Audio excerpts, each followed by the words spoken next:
In the previous video, we used functions while developing programs. In this video, let us learn to return a value from a function and to assign the return value to a variable.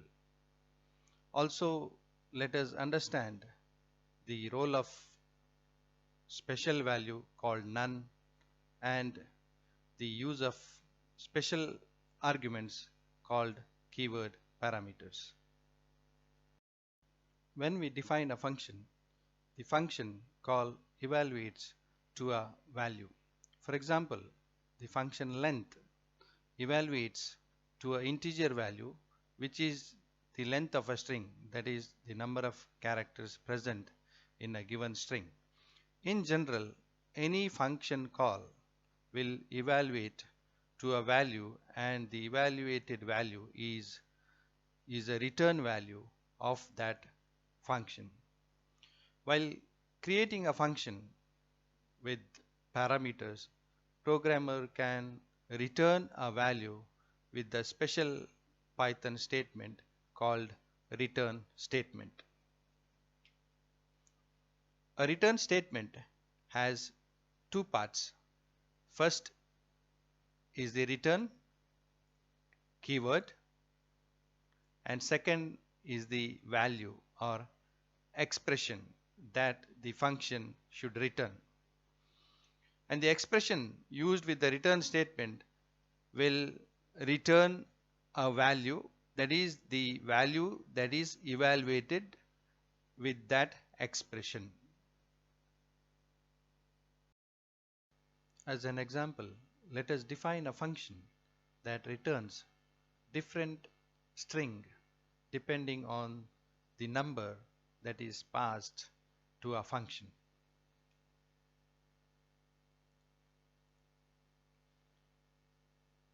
We import the library random, and this is the function which takes the parameter answer number. Note that this function evaluates to a string value.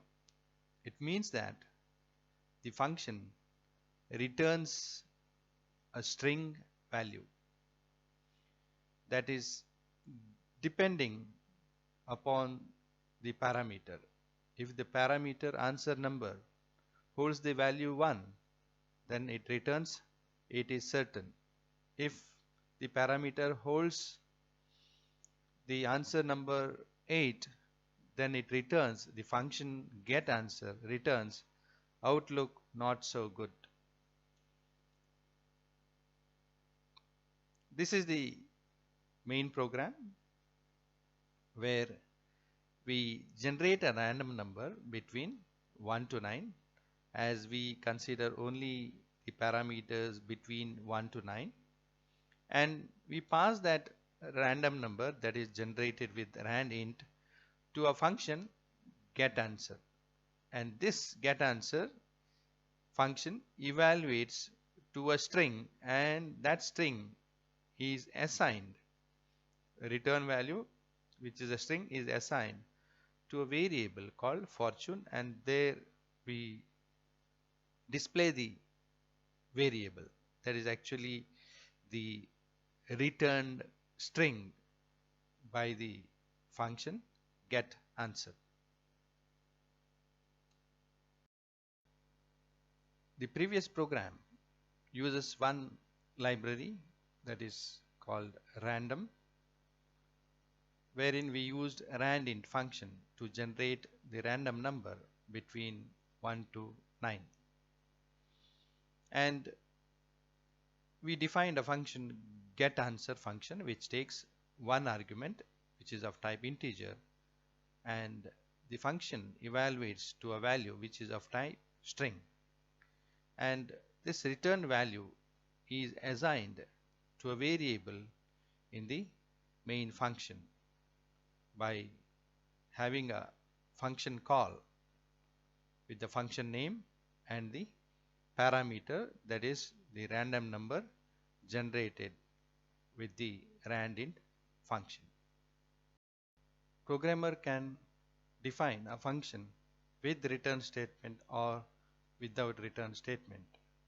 If the function returns a value, then such a function is called as a fruitful function. If the function doesn't return any value, such a function is called as void function.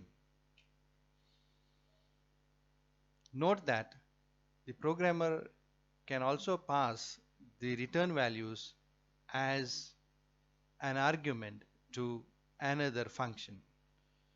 Let us consider this example. The first statement will generate a random number, and random number is assigned to a variable r, and the get answer is a function which returns a string which is evaluated based on the parameter r, and the return string is printed onto the console. These three statements can be merged with a single line as print get answer, and get answer requires a parameter, and the parameter is the random number that is generated with the built-in function randint. You can see that the get answer is a function which takes the parameter which is a return value of the built-in function randint. This is the second function, built-in function, and this is the first function, get answer. Similarly, we can use the function calls in the expressions, because the functions are always evaluates to a value if the function has the return statement. Thus, the function call may be embedded within the expression. Python has a special value called none, which represents the absence of a value. None is the only value of a special data type called none type, and like Boolean values true and false, none must be typed with a capital N. And this none value is useful to improve the readability of a function as well as the program, wherein programmer can assign the value none to a return variable to discriminate the actual value that is found in the variable as a return value, or the a special value none. One good example of the use of none is a print statement. This print statement takes the argument and displays the argument onto the console. Since all functions need to evaluate to a return value, the print function returns none. Remember, if the programmer doesn't use return statement in the function, that means the programmer defines a void function. The Python adds a return none statement to the end of the function definition.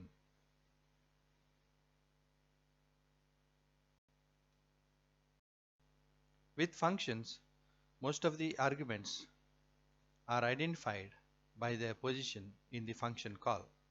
For example, the function randint 1, 10 is different from randint 10, 1, as randint 1, 10 returns a random number between 1 to 10, and the randint 10, 1 returns an error. In Python, we have a special arguments called keyword arguments, which are identified by a keyword put just before the argument in the function call. And these keyword arguments are normally used as optional parameters. For example, the print function has the optional parameters called end and SEP to specify what should be printed at the end of its arguments as well as between its arguments. Let us demonstrate the use of end and SEP, which is used to print the spaces as well as the special characters at the end of its arguments as well as between its arguments.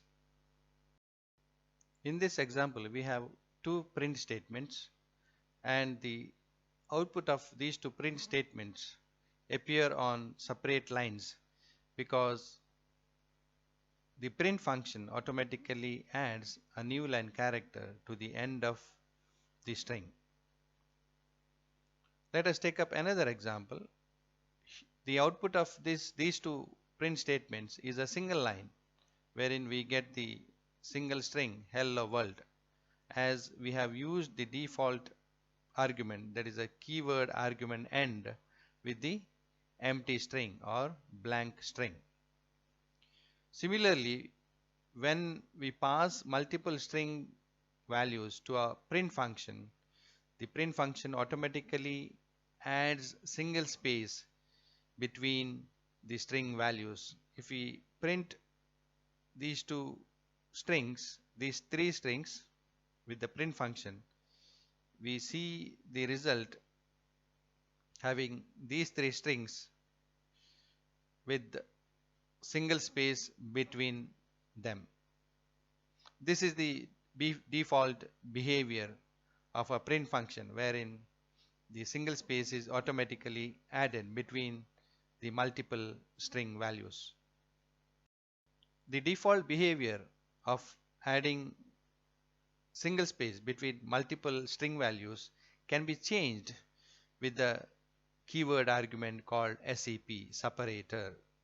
Here, to separate these three strings, we use a comma. The default behavior is a space. We can override the default behavior with the separator character. Here we have used a special character comma, and the result of print statement is cats, dogs, mice. This is how the programmer can use the keyword arguments while defining the custom functions, as well as the programmer can use the keyword arguments with built-in functions. Let us take up the programming examples. Now let us write a function to swap two variables and to return the swapped variable contents to the main program. Here is the program.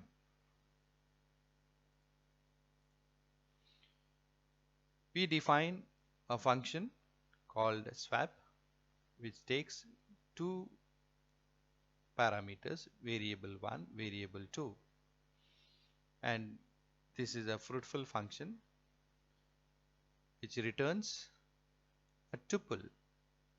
That means a set of values separated with comma, and with the tuple we return the variable 2 first, followed by variable 1 as a second item. We develop the main program here, wherein we read first number from the user data 1, and we read second number from the user data 2, and we display them, the red values from the keyboard, and then we make a call to a function swap. We pass first number as a first parameter argument and data 2 as a second argument, and this swap function just returns the variables in the reverse order. The variable 2 is nothing but data 2 and variable 1 is data 1. And now data1 holds the value of data2, and the data2 holds the value of data1, and we print the value of data1 and data2, and this is the result of the execution. We enter two number 12 and 21, and before swap we see that data1 holds 12, and after the swap we can see that data1 holds 21 as well as data2 holds 12. This is how we can swap the variables with the help of a simple function swap, wherein we return the tuple containing these two variables or variable values. Let us take up the second programming example. Let us write a function to check the number is prime or composite. What is prime number? Prime number is a number which is not divisible by any other number other than 1. And all the numbers other than prime numbers are called composite numbers because they are divisible by other smaller numbers. For example, 3 is a prime number. We don't find any divisor which is less than 3 other than 1. And 4 is a composite number because we find the divisor, that is 2. 2 into 2, that is 4. That's why it is composite number. We can compute that number with the help of other numbers. Let us write the program to check whether the given number is a prime or not. Here is the function. Function prime test will takes the argument, the number. What we have to do is we start from 2 onwards because prime number is a number which is not divisible by other numbers which are less than that number except 1. So we start finding the divisors from 2 up to n by 2. This is the integer division, n by 2 plus 1. Since we use the range function, we need to have one more number there. This is the integer division, n by 2 plus 1, so that this for loop will be executed up to n by 2 with the increment 1. And if that divisor, there is an integer from 2 to n by 2, is actually a divisor, then we return 0 saying that it is a composite number. And if we completed this for loop with no return of 0, that means there is no divisor is found, then we return 1 indicating that it is a prime number. This is the simple the script to test whether the given number is a prime or not with a single for statement. This is the main program. We read the number and then we call a function prime test of the number. You can see the if expression has got the function call. The expression is a function call which takes the evaluated value, that is either 0 or 1. If it is 0, it is composite number. If it is 1, it is prime number. This is how you can test the number, whether that number is a composite number that has got the divisors, or we can print that number is a prime. Let us summarize this video session. Every function evaluates to a value, and the evaluated value is returned to our main program with the return statement. And we have a special return value called none, which represents no value returned to a main function or the caller function. The programmer can use keyword parameters like separate and end with respect to print function, as well as the programmer can define custom functions with default or keyword arguments. With these concepts of function parameters and function returns, now you will be in a position to develop a little complex programs with the help of multiple functions.